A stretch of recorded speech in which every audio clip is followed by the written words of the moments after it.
If you got a simple low-end laptop and you think you can't make VFX with it, don't skip this video because I am doing it with free tools, zero budget and a lot of learning. I am making VFX from scratch and I will show you exactly how you can too. I am using Blender, completely free and super powerful. You can do everything in it. 3D animation, modeling and VFX all in one place. And yep, it works on a basic laptop too. I started learning Blender with Blender Guru Beginner series. It's really beginner friendly. Today day 20 of my journey and I already learned a lot. Modeling, animation, basic lighting and stuff. Check out what I made so far.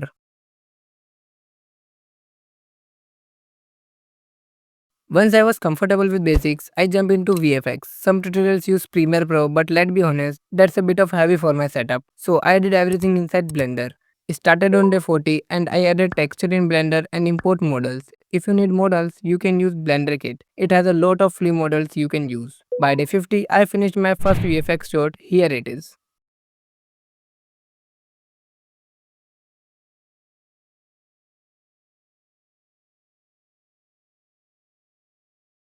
Also, if you want to make own AI, then check out this video.